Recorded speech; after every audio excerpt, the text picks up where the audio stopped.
Welcome to Unlocking Your Truth, another podcast by Dr. Leslie Phillips.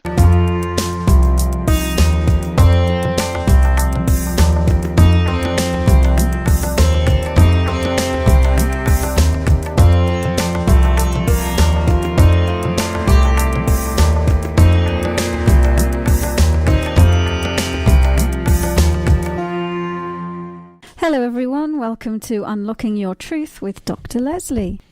And of course, Unlocking Your Truth it's a talk show focused on metaphysics and spirituality. So we love to talk about intuition. We love to talk about the mystical and the spiritual. And so usually what we do on the show is for the first 15 to 20 minutes, we have a topic that we talk about, and then we open the lines for you to call us with your questions.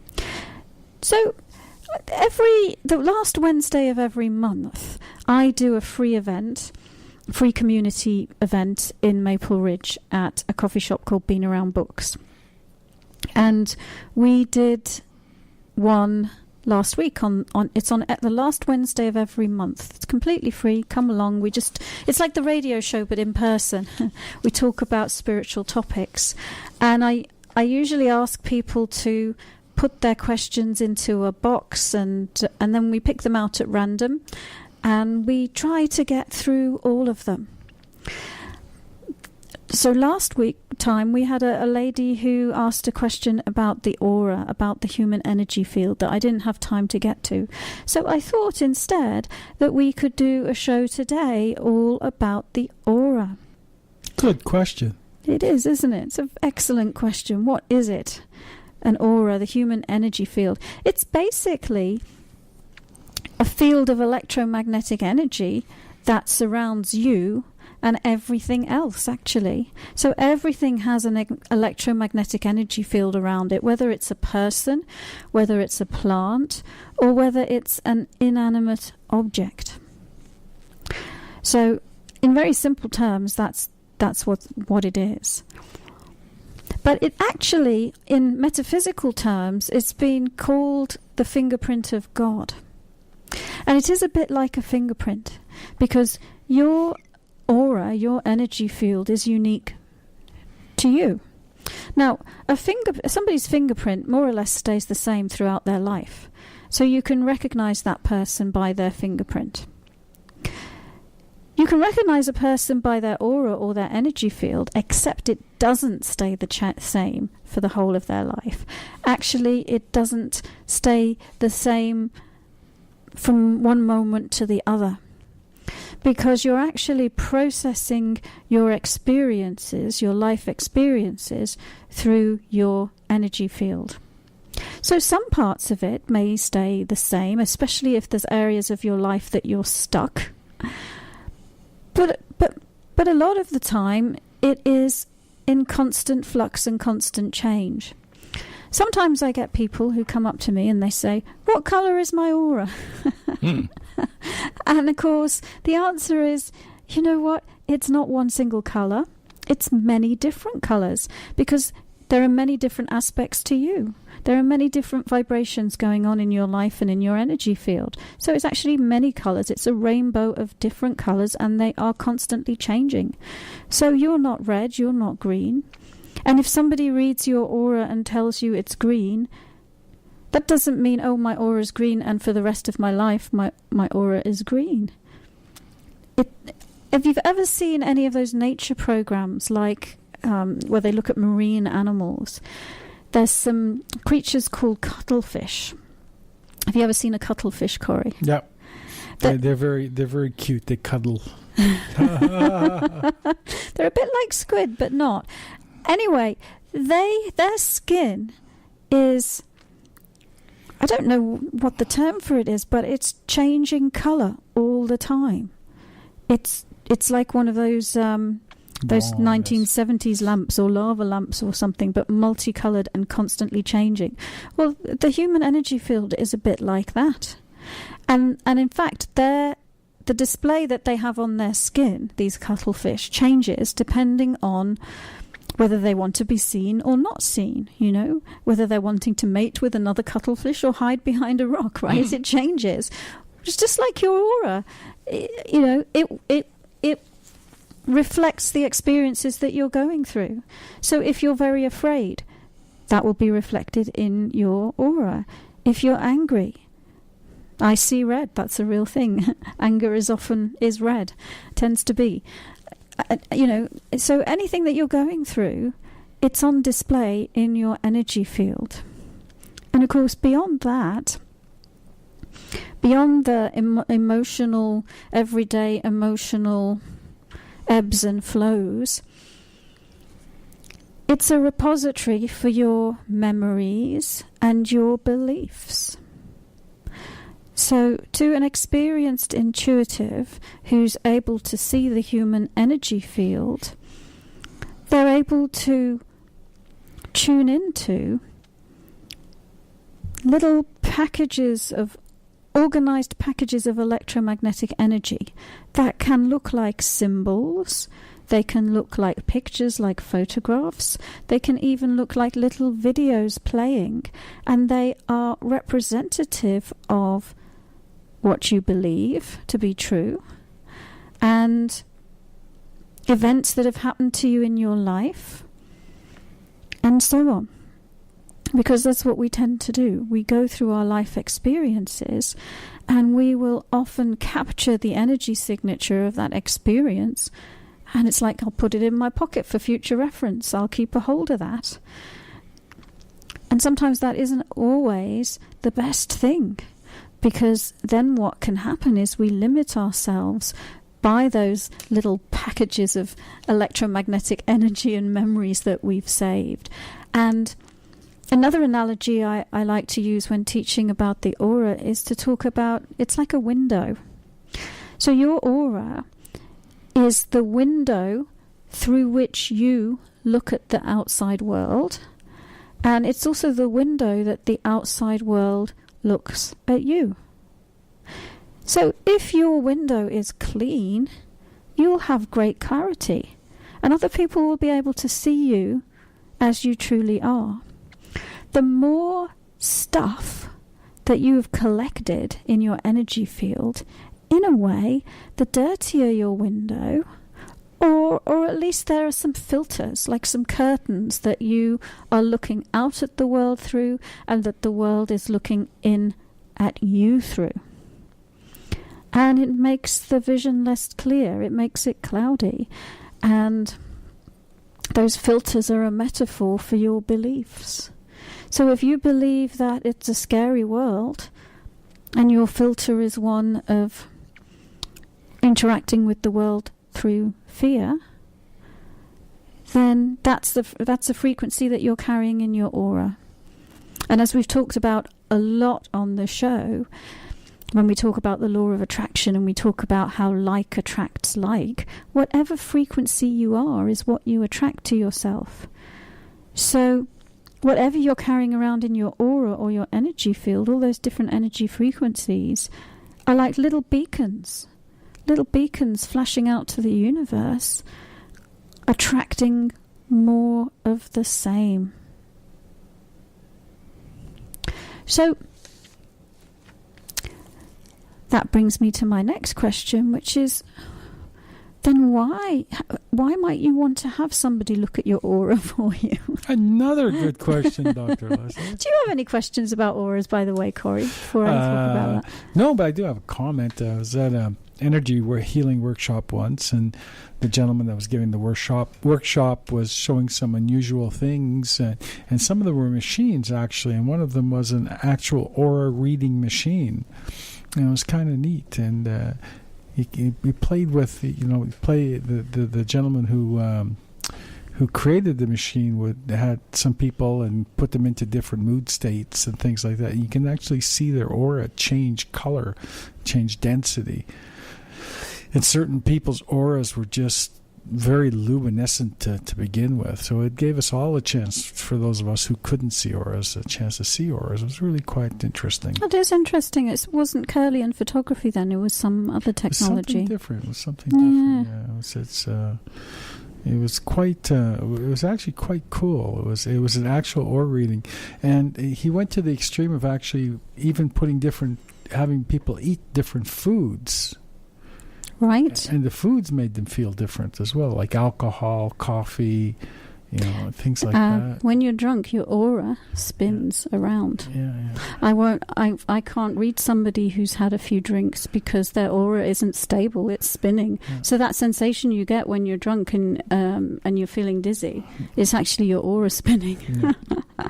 So yeah, it's quite, auras are quite interesting. I also worked with a gentleman who, I won't say the aura, but yeah, it was more changing auras, changing your auric field, and changing the distance it is around you. The sort of in your fight or flight response energy fields.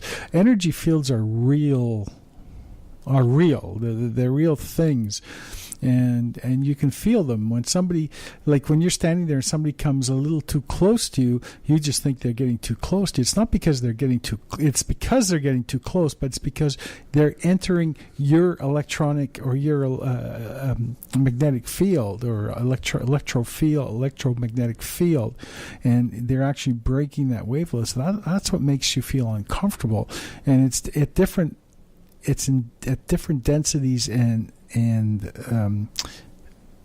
areas from your body at different times of your day and different times of your life. Yeah, that's true.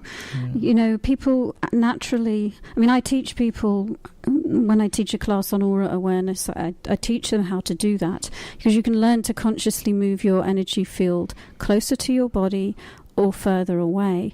And everyone has a natural way of holding their aura. Some people naturally hold it quite close to themselves, and some people fill the room with it when they walk into the room, depending on their personality and their beliefs about, sometimes what they need to do to be safe. So, for example, one person might think that they have to keep really small to stay safe. Another person might feel like they have to control the room to stay safe. And you'll notice yourself, and we all do this, if you get into an elevator, a crowded elevator, everyone automatically, unconsciously moves their personal space closer to their body.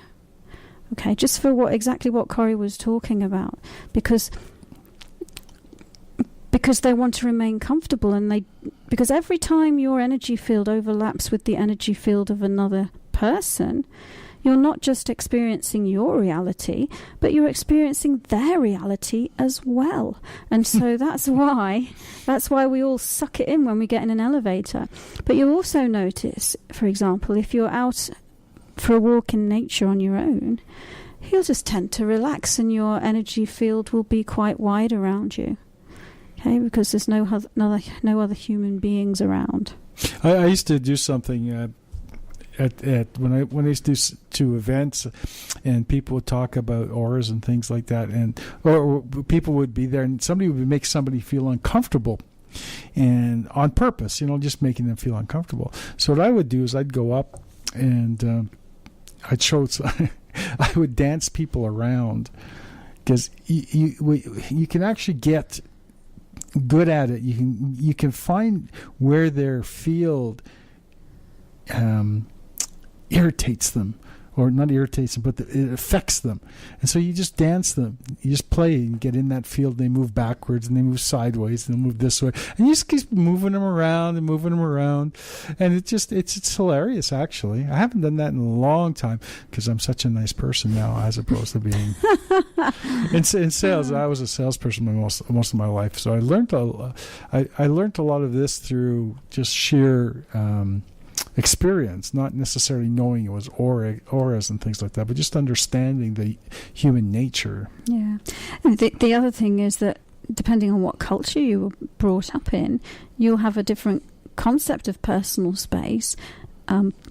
So different nationalities have a tendency to have their energy field, on average, at a different distance around them. Mm-hmm. And so that's why sometimes if you go and visit another country, you feel uncomfortable a little bit, mm-hmm. Because the personal space is different. Yeah. And then there was the fun we've had at workshops playing with divining rods. Yeah, we did this really cool thing, folks, where for my aura workshops, we actually bought some copper wire from the dollar store, wires that they were using for plants. And Corey bent them in an L shape. So you've got a small part of the L and a long part, and we've got some straws. You can make these at home, folks. And you put the straws on the short end, and then you can hold these in your hands. And just like divining rods, if you walk towards another human being, as soon as those copper wires hit the edge of their energy field, they swing open. Or closed. Well... Yeah, they'll go either way. I find that they open when they hit the aura, and as you move back, they close. Yeah, in most cases. Depending on what the person's feeling. So. Yeah. And so even if you can't, this is a great way to play around with energy fields, because even if you can't see them yet yourself, it's a really great way to make it real, is to have these energy feelers, these divining rods, and use that to tell you where the edge of somebody's energy field is. And nobody gets hurt. No. No. And the other cool thing about that is you can also stand with your aura feelers at a distance from somebody, okay? So, and then you can get the other person to expand their energy field. You just stand still, you don't move, and lo and behold, the energy feelers will open as soon as the edge of their aura hits those energy feelers. So it's a lot of fun.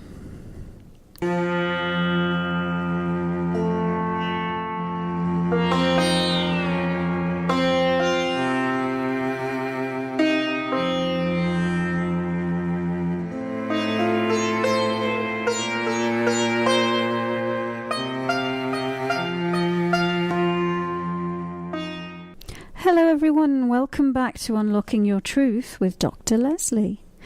My name is Dr. Leslie, and we have been talking about the human energy field this evening. And I believe Arnold has written in with a question for us, hasn't he, Corey? Yes, he has. And his question is interesting. Very interesting question, Arnold. Arnold asks, how does the shape of auras affect us? For example, a jagged aura. Great question. So, of course, talking about your own personal energy field, what you want to do is check whether your personal energy field is all around you. A lot of people, and the aura kind of looks like an egg. Ideally, it looks like the shape of an egg, and it surrounds the human body completely. But what I've noticed a lot of people tend to do is they will have more of their energy out the front of their body than behind them. And the other thing that I've noticed that a lot of people do is they will have their energy field over the top of them, but it won't go under the feet. And so one of the things to do is to just check in with your energy field, and you can close your eyes and you can get a concept of where the edge of your energy field is, and you can kind of tune into, is my energy field going all around me? So that's one thing that Arnold's question sort of stimulated me to say. Now, how does the shape of the aura affect us? And I would just say that if your energy field is not all around you, like I just described, like an egg, or equally distant all around your body, then you have areas of vulnerability. Okay, so you're not as well protected. Think of it like a big bubble or a big cushion, your own private universe that is yours to command, and that is protecting you to some degree. So you want it to be all the way around you. And the other thing is if your aura isn't all the way around you, then to some degree there's aspects of your reality that you're not fully owning or aware of. Because if you're owning or aware of it, then it tends to be all around you. Now, jagged aura. So I'm not 100% sure what Arnold means by jagged aura, but some people will talk about tears in the energy field, and you've got a tear in your energy field and it needs to be repaired and things like that. And yet, it's possible to have all sorts of things going on in your energy field. And how does that affect you? I guess it depends on the specific circumstances that you're talking about. So let me see if I can think of some examples. I remember one reading I did. This is a long, long time ago, actually. And somebody had... it was kind of like a portal. I'm going to describe it as a portal in their auric field that was connecting them to another dimensional reality. So that was kind of an interesting one. But what it was doing was it was really confusing them. Their reality didn't make any sense because they weren't just in this reality. The information was being shared from another reality. And of course, what we were talking about earlier, when people's energy fields overlap, it's the same thing. You're experiencing that person's private universe as well as your own. So, I hope that answers the question. I'm not 100% sure what he means by jagged aura. I'll tell you what, there is a great book by a healer called Barbara Ann Brennan, and it's called Hands of Light. And there's some good information in there. She has all sorts of diagrams about... she sort of made a scientific study of it. And, I tend to look at people's energy fields in real time at the moment that they're in front of me. But she's put the aura into different categories based on its shape and how it appears. And so... that's a book that I would recommend if people are interested in studying that a bit more. So, I have a question. Do you? Well, yes, that's I fantastic, do. Corey. What is it? I forgot. No, here's a question that I'm sure a lot of our listeners will ask, being that they all have friends and family members of the non-human kind. Do animals have auras? Yes, they do. Yes, they do. Inanimate objects have auras. Plants have auras. Everything has an energy field around it. So, of course, animals do. Animals do have energy fields, yes. How can pet owners use that information? How can pet owners use the information of knowing... Is there a way they can tune into the pet's auras? And is a pet affected... Are their auras affected the same way human auras are? Okay. Like when their moods change? Yeah. So here's a few different ways that you can feel the aura of a human, of a plant, of an animal. And we've already mentioned one. If you really feel like you're not able to tune in intuitively, then you can create a tool, which are these aura feelers. But another way is just to use your hands. The hands are very sensitive, so you have energy centers in the palms of your hands. You have energy flowing down your arms and out through your palms. And of course, we all know, if you've ever been to an energy healer, they use their hands. And so you can just start to get used to using your hands to feel energy. So you just do a little exercise where you turn within, you meditate for a little bit, you really tune into your hands, and then just walk around the room and place your hands close to different objects. If there's people or pets in the room, don't touch them, but move them backwards and forwards very slowly around the object or the pet or the person, and see if you can feel where the energy changes. And most people can pick up on where the edge of an energy field is. And like I said, you can do it for your pets, you can do it for your plants, and you can do it for your friends as well. And I mean, can you give an animal an aura healing like you can give a human an aura healing? Yes, you can. If you're able to tune into the energy field, you can read information. I mean, if you're wanting to talk about pets, you can read information about how that animal is feeling, whether it's healthy, whether it's not healthy, whether it's happy, whether it's unhappy, and so on. Does that answer your question, Corey? Yes, it does. Good. I was just voicing. I heard some people in my ear, and I felt their aura asking me the auric question. Okay, our first email question that's come in for tonight is from Greg, and Greg says, this is a really interesting question, Dr. Leslie. A psychic healer told me my mom got involved with black magic and went to a bad psychic. I asked, and it turns out she did a long time ago, and it's related to her and I being ill. What's the solution for this? Interesting. So he's saying that he's ill and his mom's ill, and he was told by a healer that his mother got into black magic and went to see a bad psychic, and that's the information that we have. Okay, well, I will take a look. I will take a look at Greg and his mom.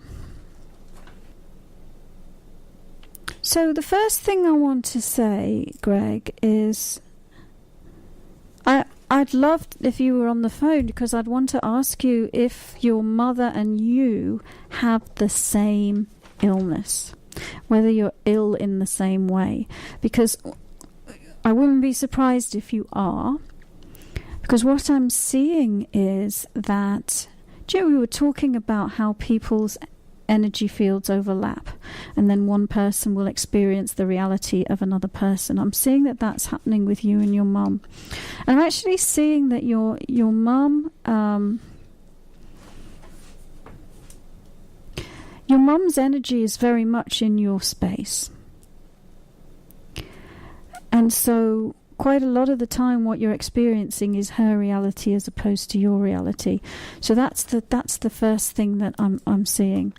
And the second thing that I'm seeing is that the reason that your mum does that is she feels powerless and helpless.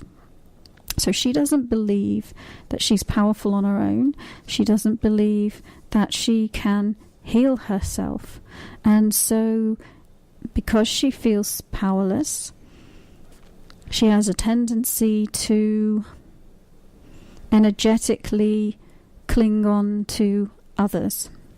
So I'm definitely seeing that be the dynamic of the relationship between you and your mom. And I'm seeing very much a thing that would really help you is to make energetic separations from your mom. Doesn't mean not have her be your mum anymore, or even necessarily make physical separations, but just energetically clearing your energy field. And we talk on this show a lot about grounding, and we have lots of previous shows you can listen to where we talk about that, but that's one technique that can help you with that. Now, the other part of the question was he was told by a healer that his mother got into black magic and went to see a bad psychic. So let me just look at your mom. There is definitely something going on with her, and it does look like a life experience that has separated her from her higher self or from God, or given her the illusion of not being connected with that. So I'm seeing in a way she's cut off from the light, and because she's carrying around some of the aftermath of that, and it looks like that there's some beliefs in evil, there's some beliefs about some judgments about herself and what she's done and what she's seen. And she just doesn't feel strong. So that's what I'm seeing. I would say that, your mother has developed an illness, and I think that healer is right, that there is a link between that illness and some of the things that happened to her earlier in her life, and that you're experiencing some of your mother's energy in your space, which is making you feel unwell also. So that would be my response to that question.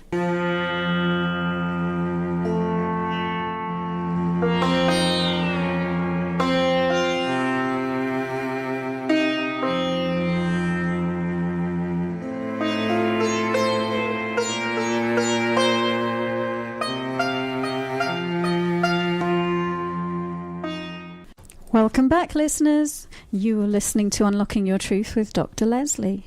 And this evening on Unlocking Your Truth, we've been talking about the human energy field, otherwise known as the aura. Is there another question waiting for me, Corey? Yes, there is. Would you like to hear it? I'd love to, thank you. Actually, I was just going to plug our friends at Ragnarok that come on before us here on Tuesday nights. They do a great show. They play some great music. I was actually sitting outside and dozing off to their lovely tunes tonight. So we have a question from June, a little bit of a desperate question, it reads. And June wants to know why I keep having all these blockages to finding a stable job. There are so many requirements I need to fulfill as a foreigner, but how do I find a way to manifest it in my reality? I believe the universe has unlimited amount of resources, so I know it's possible. Thank you very much for your time. Okay, I'll take a look at that. By the way, I don't know whether that Ragnarok music, you're supposed to doze off to it, Corey. I'm not sure that they really thank you for that. The rain outside and the cold and just so nice and comforting. I want to ask them, because I think that the two hosts I think they have different taste in music. Depending on which one's here, it's different music. Anyway, here we go. We're going to look at June's question. And bear with me, because what I do is I go into trance, and I'm going to do that now. And just take a look at this lady. And she was asking about blockages to getting a job. And obviously she mentions that she's a foreigner in Canada. How long ago was that question sent in, by the way? A little while ago. I couldn't tell you. I can't tell you exactly when it came. It just feels like I'm looking at something where the energy's already moved on. But I'll take a look. Probably. Because what it feels to me is that this lady may have already moved away from Canada. So that's where the energy is taking me anyway. The feeling that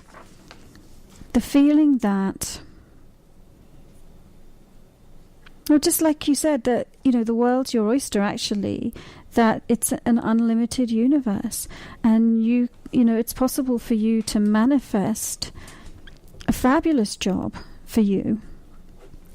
And this is where we get tripped up in manifestation sometimes, is that we will put limits around what we're asking for. Well, it has to be in Canada, and it has to be in information technology, or whatever. Anytime, and so there's kind of a balance between describing exactly what you want and yet leaving it open at the same time, so the universe can do its work, because the universe can come up with things that you couldn't possibly think of. So what I'm seeing for this lady is that a job abroad, and I'm seeing sort of Europe or the Middle East, and I feel like it's already underway. And so really, I mean, the answer would be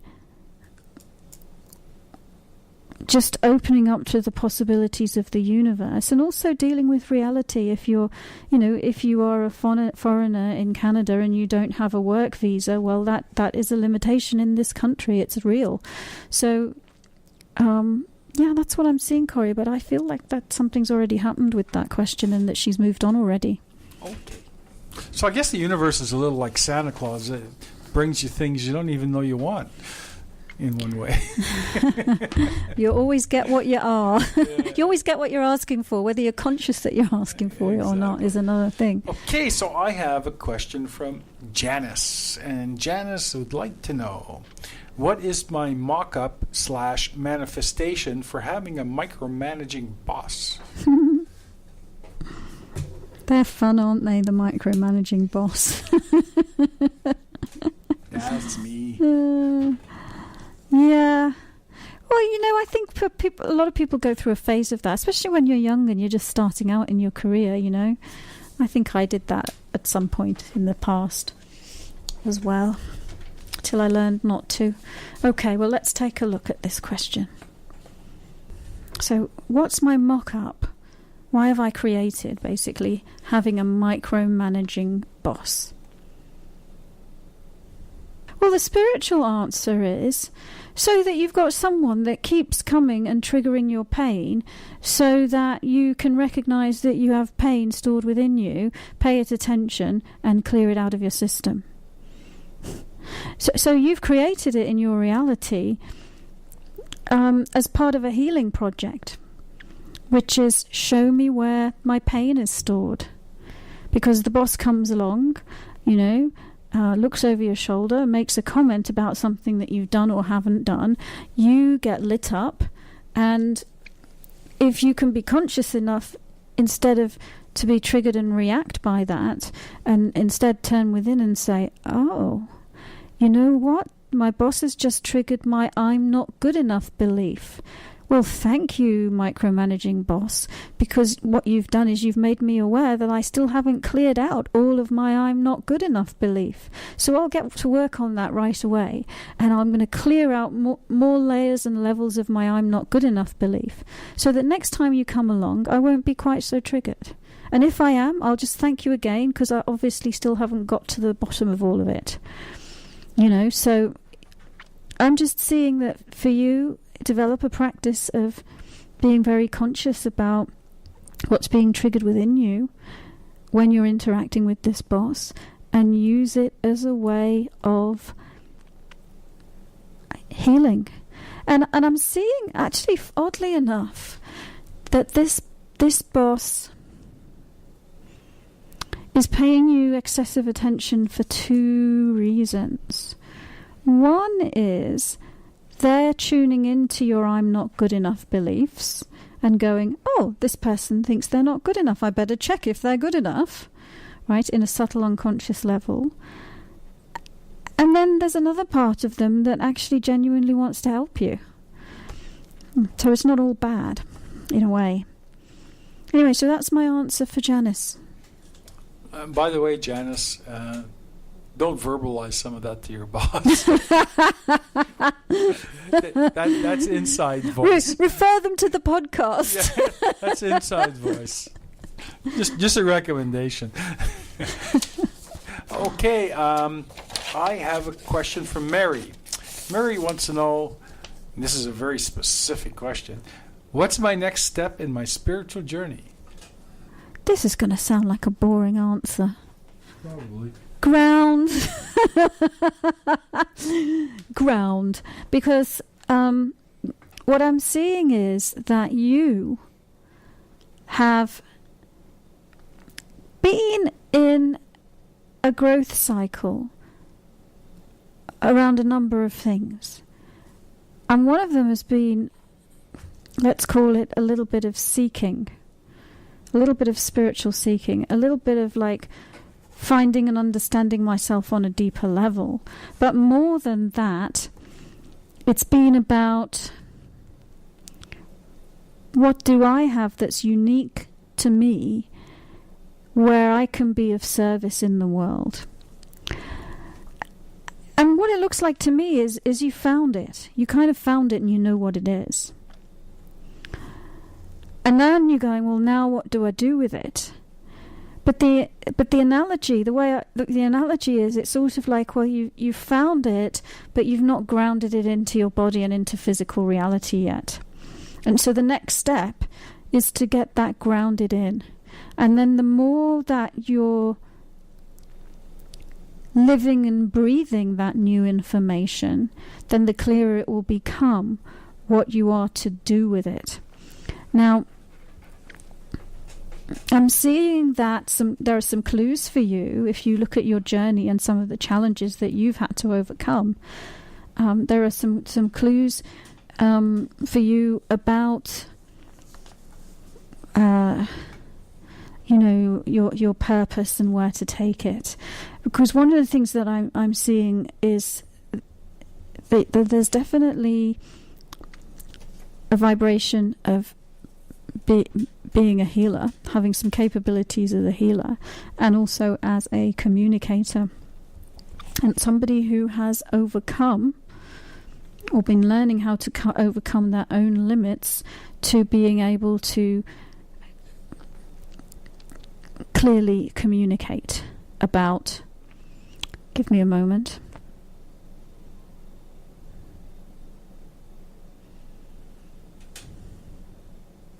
Well, I think I'll just leave it a bit vague there and just say, like in the area of healing and communication, I'm seeing that there's a vibratory match for you and that. But first of all, just ground in the information, get more grounded and centered in the recent growth that you've had. And then the next step becomes clearer for you. Well, Mr. Corey, do you have a last question for me this evening? Well, I have another question. I don't know if it'll be your last question. This is a question from Blanche.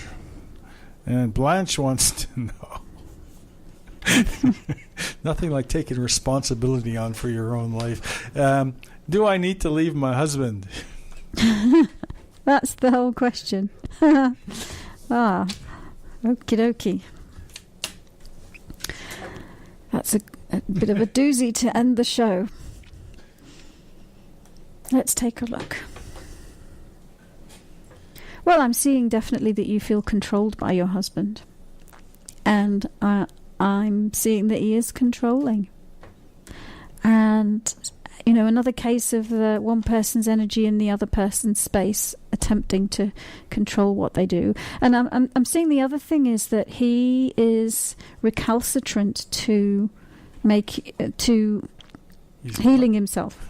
Recalcitrant, resistant to healing himself. So I'm seeing that he's got some stuff, some pain, some ego, some stuff that he doesn't want to look at and doesn't want to change.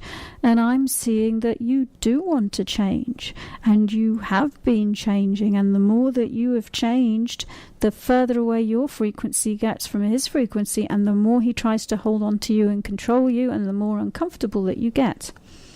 So that's the energetic process that's going on. Is, he's saying stay the same, and you're saying I don't want to stay the same. And you're saying, you know what?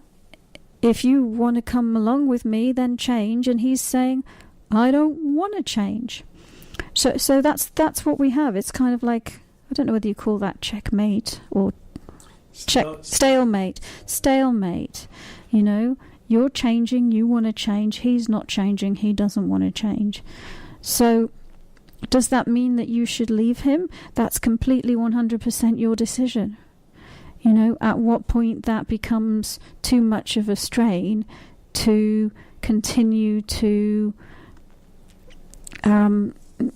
keep going in that way. And of course, there's always the chance that he will decide to change. Doesn't look too hopeful at the moment, but that doesn't mean that can't happen. So that's my answer, just to give you a bit more insight about what's going on. And that's your decision, of course. You know what? We've got time for another quickie. I thought we would. This is from Millie. Millie wants to know, will the artist in me return? Oh. So you are an artist. You are an artist, but, you know, in any life we go through many cycles of growth and change. And sometimes we feel like parts of ourselves are latent. Labile. I'm using interesting words tonight. And but you know, and then you think, oh well, I've lost that part of myself. Where's it gone, and is it ever coming back? But the way I see it is, it's sort of like it enters the womb of creation. It enters the crucible of creation, and that looks like a little bit what's been happening with you and your art. I'm seeing that you haven't left your art behind. You've been refining it on other levels of your being and getting ready for a new growth phase where you will expand upon your art and bring other influences into it. And so